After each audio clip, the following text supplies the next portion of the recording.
رمضان المبارک کو رخصت ہوئے 3 ماہ گزر چکے ہیں، لیکن اگر آج بھی آپ روزہ رکھ کر رمضان والی رونق اور روحانی ماحول دیکھنا چاہتے ہیں تو آپ کی یہ خواہش مدینہ منورہ جا کر پوری ہو سکتی ہے، جہاں پورے سال روزہ داروں کے لیے افطار کا سرکاری طور پر اہتمام کیا جاتا ہے، اور اس مقصد کے لیے افطار دسترخوانوں کے لیے مخصوص مقامات بھی موجود ہیں۔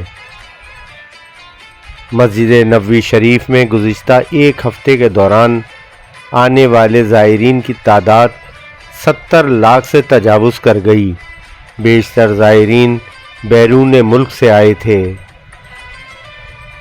سعودی خبر رساں ادارے SPA کے مطابق مسجد نبوی شریف میں گزشتہ ایک ہفتے کے دوران 6,58,497 زائرین نے روضہ رسول صلی اللہ علیہ وآلہ وسلم پر سلام پیش کیا، جبکہ 2,75,106 زائرین نے ریاض الجنہ میں نوافل کی سعادت حاصل کی۔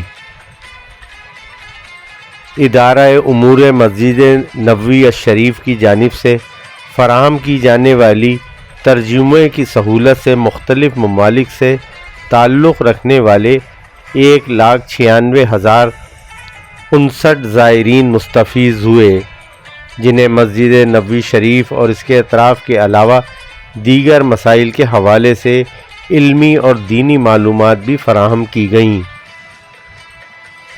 مسجد نبوی شریف کی انتظامیہ کی جانب سے رمضان المبارک کے علاوہ عام طور پر بھی روزے داروں کے لیے افطاری کے لیے مقامات مخصوص کیے گئے ہیں، جہاں افطاری کا سامان انہیں مہیا کیا جاتا ہے۔ ان دنوں محرم الحرام ہے اور مدینہ منورہ میں زائرین مسلسل روزے کی حالت میں ہوتے ہیں۔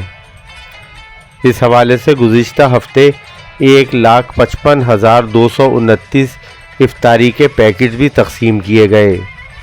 افطار کے وقت مسجد نبوی کے صحنوں میں رمضان المبارک کا سماں محسوس ہوتا ہے۔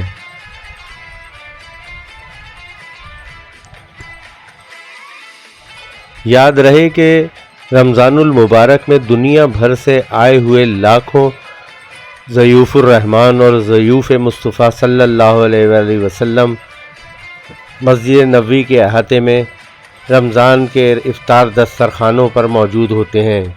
رمضان میں اہل مدینہ اشیاء خورد و نوش لے کر مسجد نبوی صلی اللہ علیہ وآلہ وسلم میں حاضر ہو جاتے ہیں۔ آپ عصر کی نماز کے بعد حرم نبوی صلی اللہ علیہ وآلہ وسلم کے اندر داخل ہوں گے تو مدینہ منورہ کے چھوٹے چھوٹے معصوم بچے، ان کے ساتھ ان کے والدین، مسجد نبوی کے دالانوں، ستونوں اور دروازے میں کھڑے آپ کو یا محمد، یا حاجی، یا زائر کہتے ہوئے آپ سے لپٹ جائیں گے۔ یہ معصوم بچے عربی لباس اور ٹوپی پہنے دامن کھینچ کر یہ سعادت سمجھتے ہیں کہ وہ آپ کو یہ دعوت دیں کہ ہمارے ساتھ افطار کریں۔